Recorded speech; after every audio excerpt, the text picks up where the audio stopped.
Donc maintenant que j'ai su calculer mon intégrale de exponentielle moins x sur 2, bah, je vais dire que dans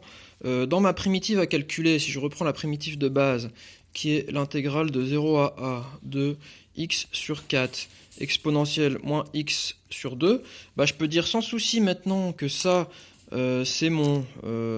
ça va être mon u', et ça, du coup, je vais le mettre en rouge, ça va être mon v.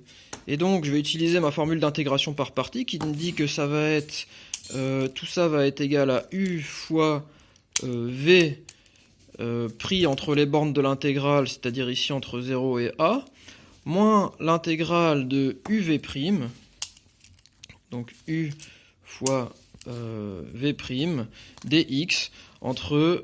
pris entre 0 et a. Et ensuite je calcule, je remplace u et v par les valeurs, donc vu que si u' c'est exponentiellement x sur 2, la primitive c'est moins 2 exponentiellement x sur 2. Donc mon u, ça en fait, finalement, ici tout ça c'est mon u. Donc ça fait moins 2 exponentielle moins x sur 2, fois la fonction v, donc fois x, je vais le mettre en rouge, fois x sur 4. Voilà, pris entre 0 et a, moins l'intégrale de u,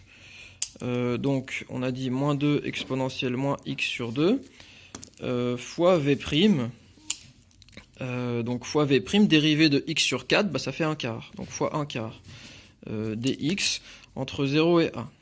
Et puis ensuite, il ne reste plus qu'à calculer tout ça, mais on voit que cette intégrale, on va savoir la calculer, parce que finalement, en dehors des constantes qui vont sortir de l'intégrale, il va me rester exponentiellement x sur 2, et j'ai déjà trouvé une primitive d'exponentiellement x sur 2, on a dit que c'était cette fonction-là. Donc là, il ne reste plus qu'à calculer. Je vous laisse essayer de le faire, et je vous envoie une vidéo pour vous expliquer la réponse du calcul. Mais c'est plus que du calcul maintenant.